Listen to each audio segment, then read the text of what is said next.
ముఖ్యమంత్రి స్థాయిలో ఉన్న వ్యక్తే పరితగించి మాట్లాడేటప్పుడు మీలాంటి వాళ్ళ నుంచి ఏం ఆశిస్తారు తెలంగాణ సమాజం? మీరు ఎట్లా మాట్లాడతారు? చదువుకున్న వ్యక్తులై ఉండి మీరు ముళ్ళు తోడిస్తారా? బట్టలు కూడా తీసి రోడ్ల మీద తిప్పుతారా? ఏ చట్టాలలో ఉన్నది? ఏ రాజ్యాంగంలో ఉన్నది? మీకున్నదా నైతికత? నైతికత గురించి మీరు మాట్లాడుతా ఉన్నారు. కాదండి, ఇప్పుడు ఏం చెప్పాలనుకుంటున్నారు, ఏ సందేశం ఇవ్వాలనుకుంటున్నారు? కౌశిక్ గారు, ఈ రోజు కూడా కీలకమైన బిల్లులు ప్రవేశపెడుతున్నారు. ఒక పక్కనేమో మేము ఏం చెప్పారు, 10 ఏళ్లలో కేసీఆర్ గారు 8.29 లక్షల కోట్లు అప్పు చేస్తే 15 నెలల్లో 1.53 లక్షల కోట్లు అసలు వడ్డీ మిత్తి అని కట్టామని చెప్తున్నారు.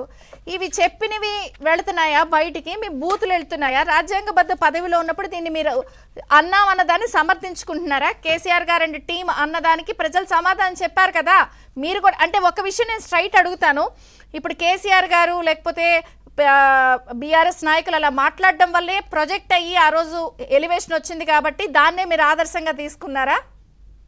మేడం, ఇక్కడ మేము ఎవరిని ఆదర్శంగా తీసుకోవాల్సిన అవసరం లేదు. భాష మేము మేడం నిన్న హరీష్ రావు గారు మేడం నిన్న హరీష్ రావు గారు తెలంగాణకు జాతి బీత ఎట్లా బీత అయింది? మరి ఏం బీత, ఏం ఆదర్శంగా ఉన్న కేసీఆర్ గారు?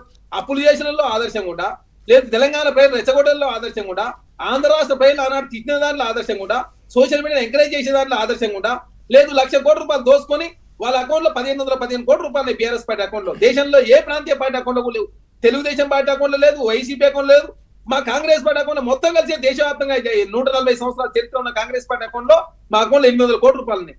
వారి అకౌంట్ లో 1,515 కోట్ల రూపాయల అకౌంట్ ఉన్నాయి. అంటే తెలంగాణలో అవినీతి చేసి, తెలంగాణ ఆగమాగం చేసి, అప్లపాలు చేసి తెలంగాణకు పిత అయినాడు, జాతి పిత.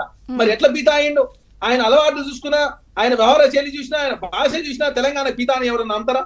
హరీష్ రావు గారు ఇట్లా రకరకాల అబద్ధాలు చెప్పే ప్రయత్నం హరీష్ రావు గారు చేస్తున్నారు. వడ్డీలు కడుతున్నాం, మిత్తి కడుతున్నాం, ఇన్ని లక్షల కోట్ల అప్పుకి ఇంత మేము చేసామని గాడిని పెడుతున్నామని చెప్తూ ఇట్లాంటి భాష ప్రొజెక్ట్ చేస్తే ప్రజలు తీసుకుంటారా? అది మేధస్సా? అది మేధస్సా? మేడం, ఇక్కడ మేము ఒకటే కోరుతాం, ఇప్పుడు దీని మీద చర్చ జరిగింది కాబట్టి అసెంబ్లీలో చట్టం రావాలని చెప్పేసి కాంగ్రెస్ ప్రభుత్వం కోరుకుంటా ఉంది. ఎందుకంటే సోషల్ మీడియాలో కావచ్చు, ఇష్టం వచ్చినట్టు ఎవరికి ఇష్టం వచ్చినట్టు వాళ్ళు మాట్లాడుతా ఉన్నారు కాబట్టి కేటీఆర్ గారు ఈ సోషల్ మీడియా అడ్డం పెట్టుకుని కాంగ్రెస్ ప్రభుత్వం ఎవరు చేస్తున్నారు ఏంటి బయట పెట్టండి. ఏం జరుగుతుంది?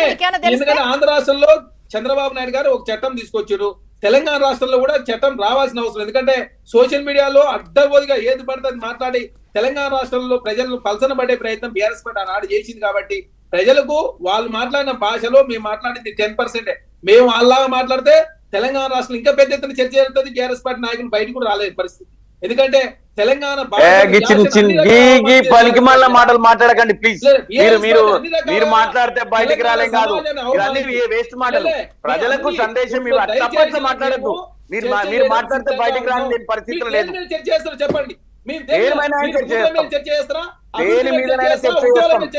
ఈ రోజు ఇచ్చిన మాటలు నిలుపుకోలేక కాంగ్రెస్ పార్టీ స్థానాన్ని, కాంగ్రెస్ ముఖ్యమంత్రి, కాంగ్రెస్ పార్టీ పక్షాన్ని ఎన్నికైన ముఖ్యమంత్రి స్థానాన్ని అచేతనుడుగా తిట్టాల్సిందే బరాబర్. కేసీఆర్ గారు తిట్టే తప్ప తెలంగాణ సమాజం ఇప్పుడు హర్షించే పరిస్థితి లేదు. ఎందుకంటే చెప్పండి, తెలంగాణ లూటు చేసి ఆగమాగం చేసి ప్రజాస్వామ్యం లేకుండా చేసింది అన్నాడు కేసీఆర్ గారు. కాబట్టి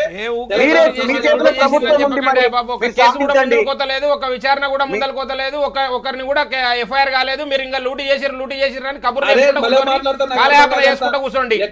కబుర్లే చెప్పండి, మీరు ఇప్పటిదాకా ఏం చేసిరో చెప్పండి. మీరు 15 నెలల నుంచి ఏం విచారణ చేసిండ్రు, ఎవరి మీద కేసులు పెట్టిండ్రు, ఎవరిని అరెస్టులు చేసిండ్రు, ఏం తెలిసిండ్రు, ఏం నీకు తెలిసిండ్రు? మీరు ధరని పేరు చెప్పి అవినీతి జరిగింది, అక్రమాలు జరిగినాయి, 1,00,000 ఎకరాలు దోచుకున్నారని చెప్పి ఆ 1,00,000 ఎకరాలు తీసుకోకుండా మళ్ళీ కొత్తగా 400 ఎకరాలు అమ్మకానికి పెట్టిరు. మీరు ఇది ఘనకార్యం, మీ ఘనకార్యం. ఏం చేశారు మీరు? 15 నెలల నుంచి ఏం చేశారు చెప్పండి. అవినీతి జరిగిందని అందరికీ తెలుసు, జగమెరిగిన సత్యం. అక్రమాలు జరిగినాయని తెలుసు. మీరు చేసింది ఏంది? మీరు తీసుకున్న చర్యలేంది? ఎవరు దాని వల్ల బాధితులు? ఆ బాధితులకు జరిగిన న్యాయం ఏదో చెప్పండి. ధరణిలో 1,00,000 ఎకరాలు గుంజుకున్నారని చెప్పి అందరని చెప్పిన 1,00,000 ఎకరాలు ఎక్కడ పోయినాయి?